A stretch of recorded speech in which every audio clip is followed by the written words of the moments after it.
He just wanted to buy a necklace. A simple, quiet gesture, one that held months of sacrifice and love.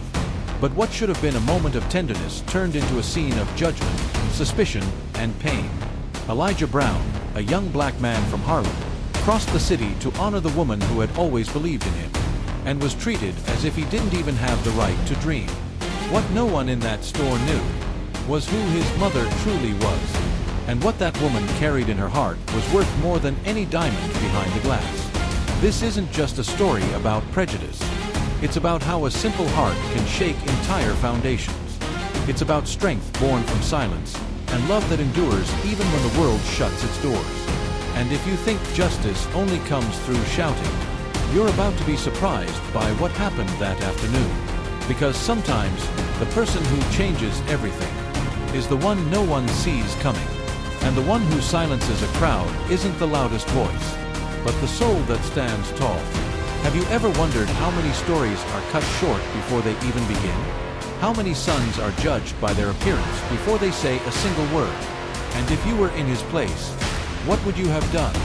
This video will tell you every detail of what happened inside that store, and how a small olive leaf became a symbol of resistance, faith, and redemption. But be warned, what you're about to hear might change the way you see the world, and maybe even the way you treat those around you. But before listening to this exciting story, if you are not yet subscribed to our channel, subscribe now and become part of our community. The hum of the clippers still buzzed faintly as Elijah turned off the blow dryer for the last time that day. The Harlem barbershop, usually full of chatter and laughter, now breathed the kind of tired that feels good, the kind that comes after an honest day's work. Elijah pulled the black cape off his final client's shoulders, gave him a light pat, and adjusted the mirror with a quiet smile. "You're ready to take on the world, Mr. Tate." The client chuckled, but Elijah's eyes were already on the clock. It was time. Outside, the early spring breeze cut through the concrete sidewalks, carrying the scent of fried food and real life. Elijah stopped by the bike chained to the post, reached into the pocket of his hoodie, and pulled out a piece of paper, folded in fours. It was a note, handwritten, his shy, crooked handwriting. He'd read it so many times, he almost had it memorized. But still, he read it again.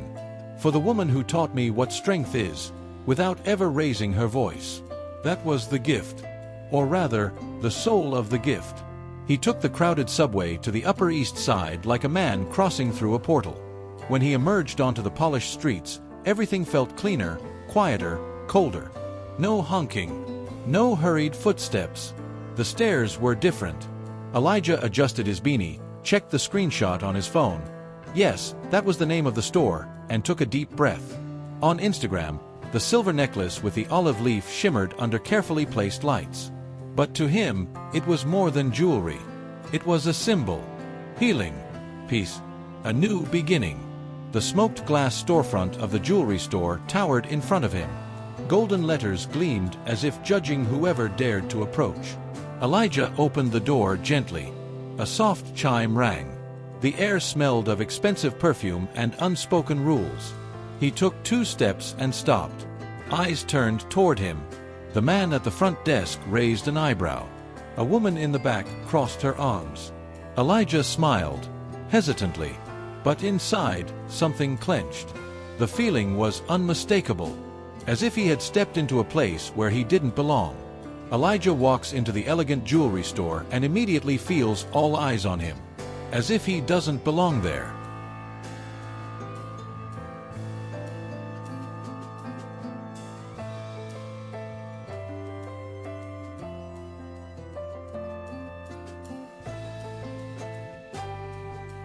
"Can I help you?" The question came out dry, stripped of the rehearsed warmth the other customers had received. Melissa Sharp kept her eyes fixed on Elijah's face, as if trying to figure out whether this was a legitimate visit or some kind of system error.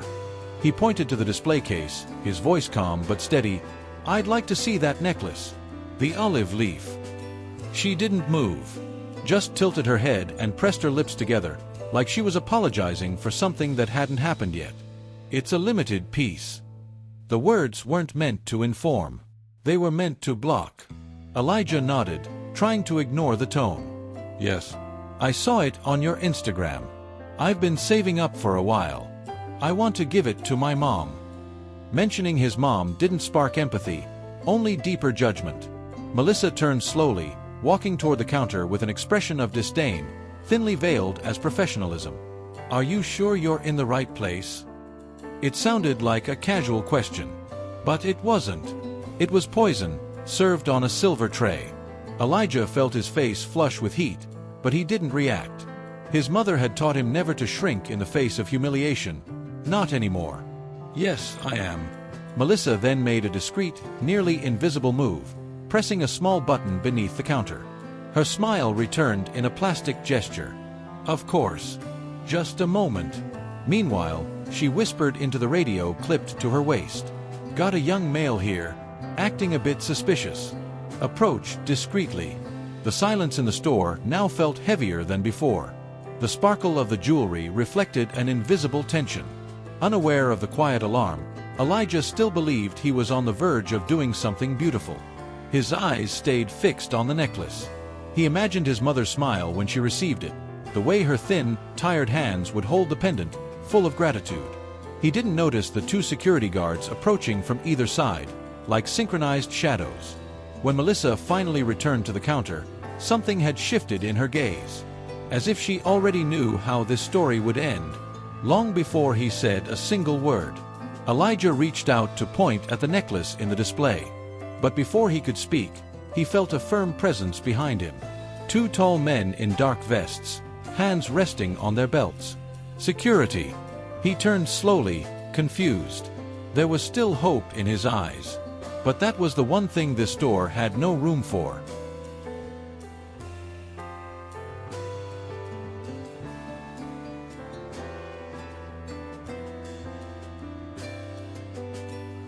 ID and phone. The security guard's voice was low, but full of authority. Elijah frowned, not immediately understanding. Sorry. The other guard was already circling around to flank him. You were seen hovering near the display. The manager called us. The world around him seemed to grow colder. Elijah slowly raised his hands, as if the air had thickened. I'm just here to buy a necklace. It's for my mom. Today is an important day. The words were sincere, but no one in the room cared to hear them. Melissa kept her distance, arms crossed, watching everything unfold with a fake expression of neutrality. Customers whispered to one another, stepping further away. Elijah was instructed to empty his pockets. With trembling hands, he pulled out a few folded bills, a portable charger, and the note, which slipped from his back pocket and floated across the marble floor like a leaf in the wind. This isn't necessary, he said, voice steady but strained. I can show you my messages, my paycheck. I work at a barber shop. But the voices around him had already passed judgment. The guard who picked up the note looked at it for a second, then crushed it without even reading. That small, brutal gesture hit Elijah harder than any word. It felt like the purest part of him had just been crumpled. His intention, his faith, his hope. You giving us trouble, kid? The threat was thinly veiled, buried in the tone that demanded submission. Elijah took a deep breath, feeling his heart pound in his chest. He looked at Melissa, who turned away, pretending she had nothing to do with it. And in that moment, when the crumpled note landed on the counter, Elijah felt something shift inside him. A kind of pain that doesn't bleed, but leaves a mark. His eyes began to water, not from fear, but from exhaustion. Exhaustion from having to prove, day after day, that his presence wasn't a threat. Outside, the first drops of rain traced lines down the storefront glass. Slow, like tears suspended in time. Inside, the silence was absolute, except for the tight, trembling breath of a son who only wanted to give his mother a gift. Elijah doesn't move.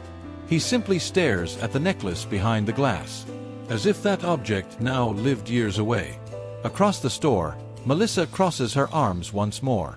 And then, the door opens. With it, the sound of soft rain, and a figure wrapped in a blue scarf.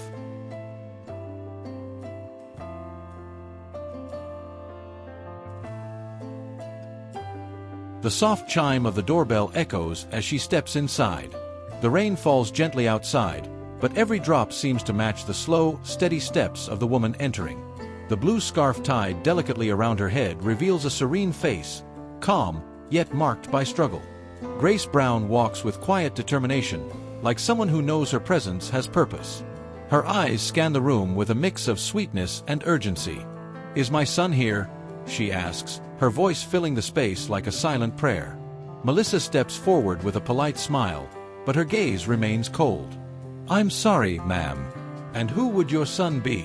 Grace takes a deep breath, looks around, and then spots Elijah, frozen between two armed guards, eyes filled with tears. She doesn't flinch. She simply lifts her chin. "The young man who came to buy a gift for me.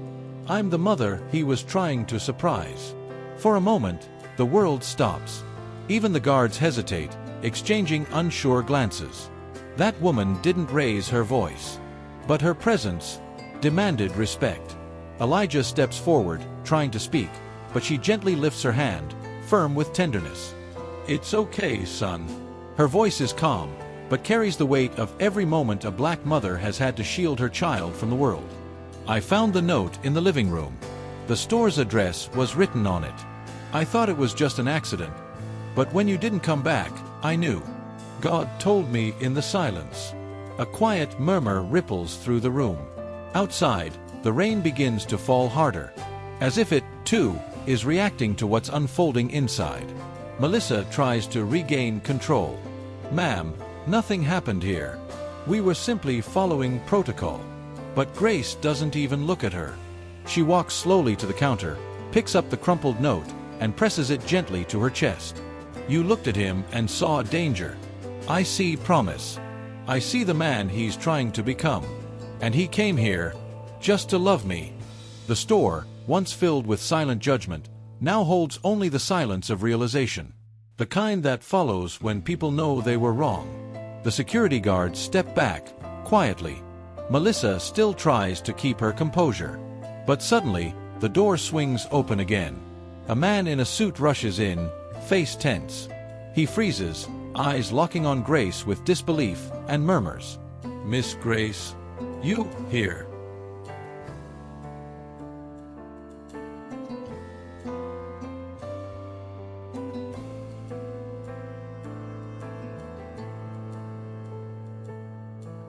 Michael Davidson stepped into the store like a man who had arrived too late to stop a mistake. Rain still dripped from his shoulders, but what made him freeze was the face he could never forget. "Miss Grace," he repeated, his voice tight with emotion. Recognition filled his eyes. She gave him a soft smile, the kind that felt like coming home. "It's been a while, Michael," she said gently, without losing her steady presence. Melissa watched the scene unfold, confused, while the guards exchanged uncertain glances. The store, once brimming with arrogance, now held its breath. "This woman took care of my son for 3 years. When I got lost in meetings and flights, she was the one who tucked him into bed." Michael's voice rose, not with anger, but with reverence. "She was more than a nanny. She was our family." Then he turned to Melissa. "And you forced her to come down here because of what? A fear you invented all by yourselves." Melissa opened her mouth to defend herself, but each word died before it could be spoken. Elijah stepped closer to his mother. He stood beside her, yet it felt like she was shielding him with an invisible armor. Grace gently picked the note up from the floor. The paper was damp, but still legible. She smoothed it out with the palm of her hand, as if it were a piece of her son's soul. "He wrote this for me, folded it carefully, kept it safe. And still, you made him feel like an intruder." Michael shook his head, clearly ashamed. "This won't go unanswered." But before he could say more, Grace raised her voice, calm, yet unbreakable. "My son doesn't want revenge. He just wants the right to love in peace." The silence washed over the store like a wave. The remaining customers stood in stillness, some with shame written across their faces. Melissa tried again, grasping at protocol. "I was just following the rules." But Grace met her eyes and interrupted. "Protocol is no excuse for prejudice. And fear is not a virtue. Each word rang out like a bell, echoing through the gleaming glass cases. Michael exhaled deeply, then turned sharply to the nearest guard. "Step away." "No." Melissa stepped back, visibly tense. Michael didn't take his eyes off her. "You crossed a line, Melissa. And some things can't be undone." The tension hung in the air. Elijah held his mother's hand. For the first time since walking into that store, he felt seen.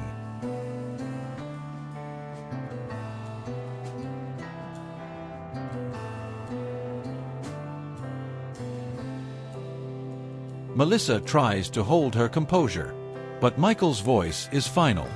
"You're fired."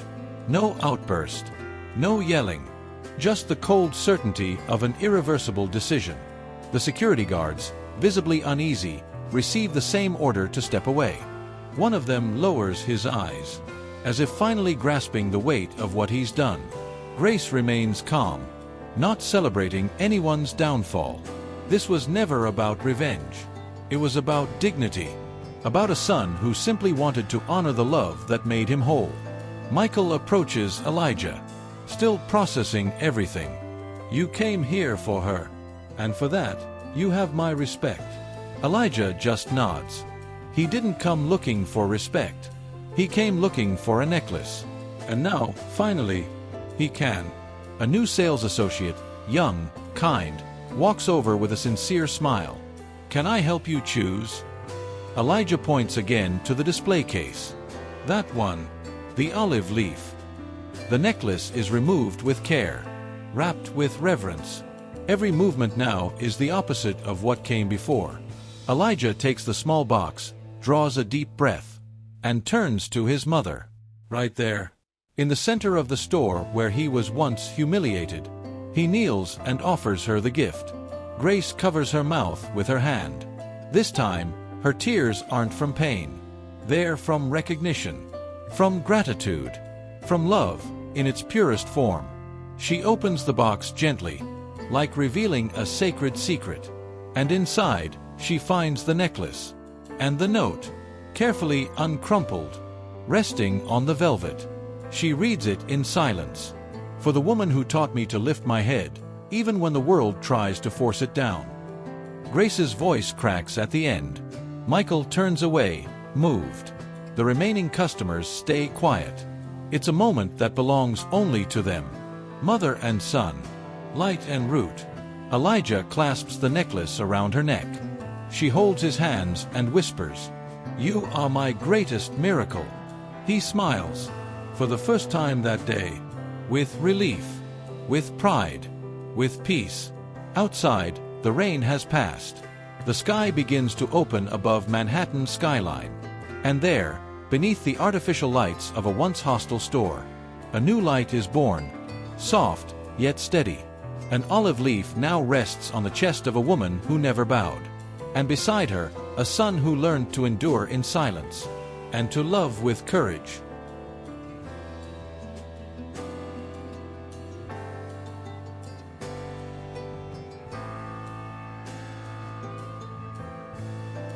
Maybe the most painful part of this story isn't the blatant prejudice, but the silence of those who see and choose not to act. Elijah didn't yell. He didn't fight back. He didn't beg. He simply stood tall, with the same dignity he had learned to carry at home, through whispered prayers and the quiet care of a mother who taught more with gestures than with words. And just when everything seemed lost, love walked through the door. A blue scarf, a steady step, and a single sentence that silenced an entire room. Because some mothers teach through punishment, but others teach through presence. Grace didn't carry titles, didn't have a fortune, and never used fancy words. But the moment she stepped in, the moment she looked around, the moment she simply existed, the world around her had to hear what she never needed to shout: respect. And if even the owners of luxury stores could rethink their actions because of a crumpled note, what's stopping us from rethinking our own? How often do you truly listen to those around you? And more importantly, how often do you really see them? Sometimes, the greatest act of love isn't saying, "I love you" out loud, but crossing the city for a simple gift. with a tight wallet and a full heart. Sometimes, the olive leaf missing from our chest is just the courage to do what's right, even when no one's watching. If this story moved you, subscribe to our channel, turn on notifications, and share it with someone who needs to hear this today.